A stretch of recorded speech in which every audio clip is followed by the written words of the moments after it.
What did he say his name was? Galvatron. Is it? Was it? He didn't say Megatron, did he? No. Open your friggin' ears, Rumble. It was Galvatron. Pay attention. Was it Rumble or Frenzy? Was he blue or red? Oh, no, let's not get into that debate.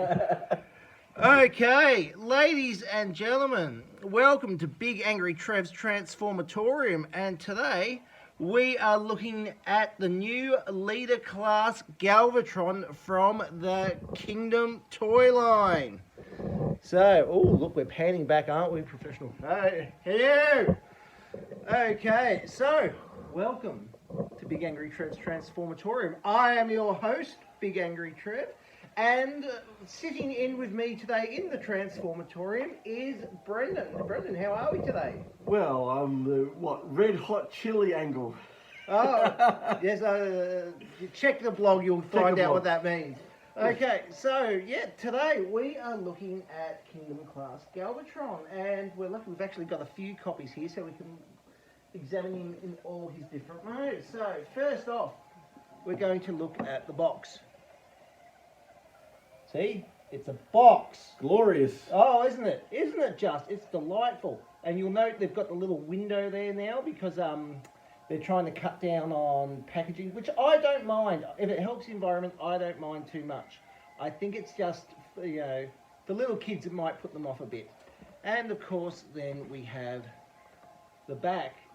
And I don't know about you, Brendan, but I miss tech specs. Yeah, a little bit. I miss tech specs. I mean, give him some personality. For our generation, we know who Galvatron is, and really, despite the fact this is Kingdom, it's not Studio Series, this really is aimed at us.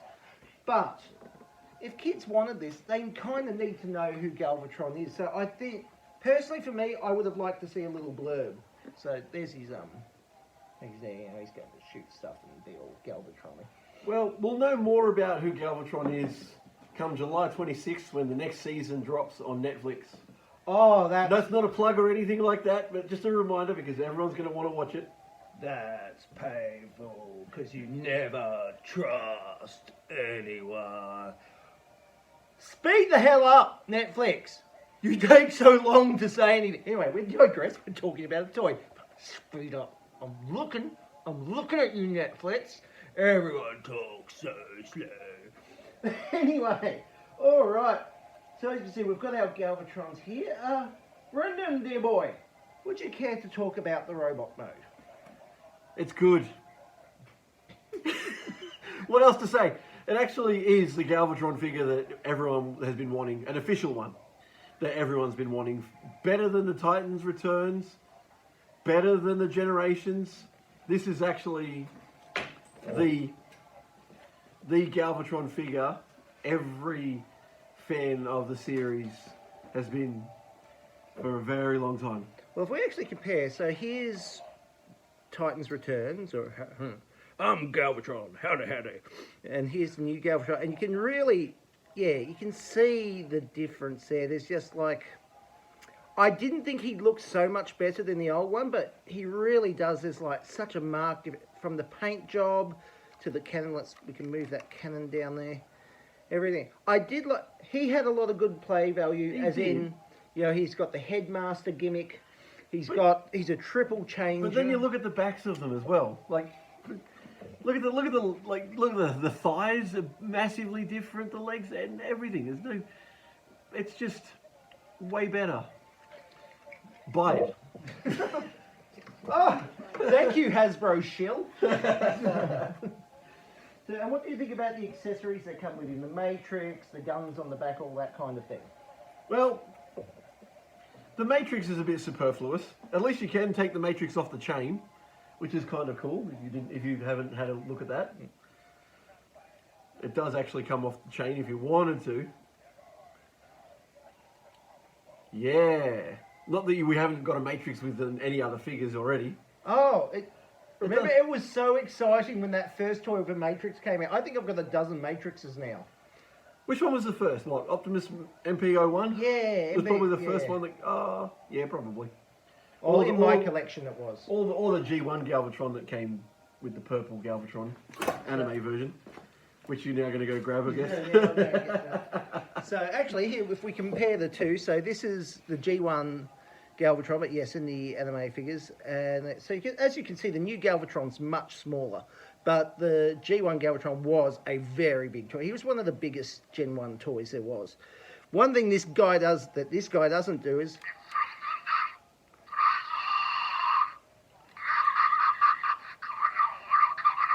that's hard to beat. That's hard to beat. That's cool. I'm surprised he has batteries in that thing. So I changed them the other day. So yeah, And then he comes with the guns on the back, which looks like his ship, the Nemesis. the Revenge. The Revenge. Revenge. Yes, the Revenge. And you've only got one. You only need one as the Revenge. And I can. It's not bad. It's a cool little nod to the movie. I would have liked to see it in purple, like a different shade of purple to Galvatron himself. And I can understand why they went grey, so they'd have that contrast.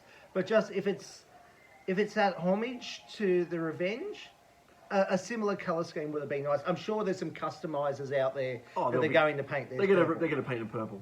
But the other thing is, I can see, will this be the only Galvatron figure that Hasbro will release? No. No.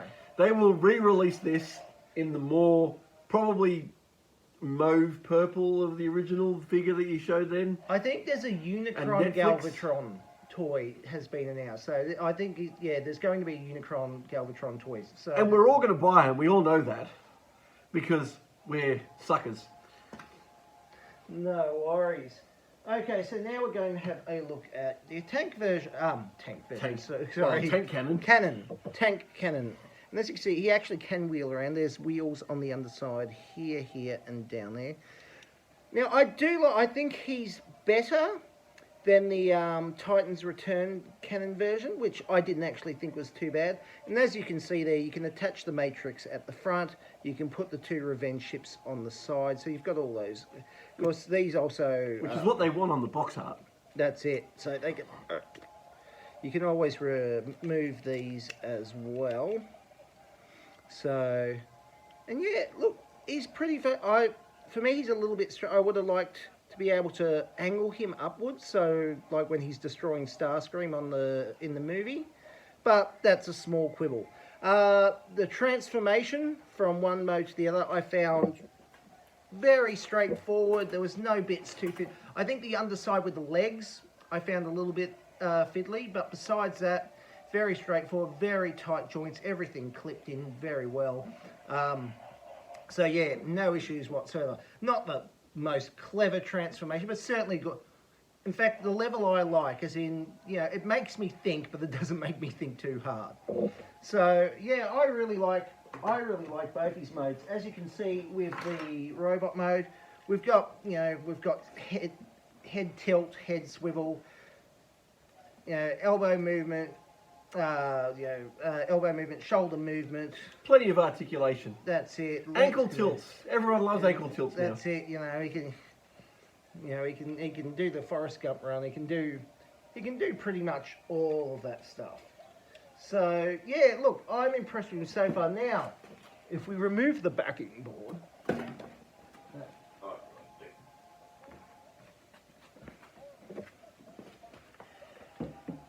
Glorious. You get the nice whole view of the Transformatorium. We can compare him with some things. So as you can see, we've got Unicron there in the background. Two Unicrons, one there and one up there. That's it. So you can put him sitting in Unicrons more if you want. Of course, that's not really scaled that well.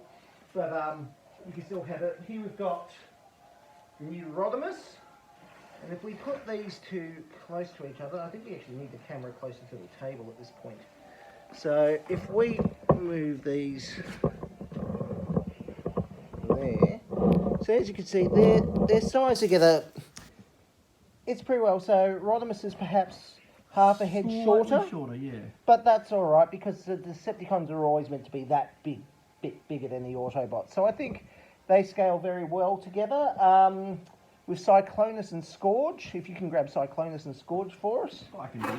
I think he scales pretty well, those two. So there's the mode there. Here we can have him next to the generation mode. We remove these two.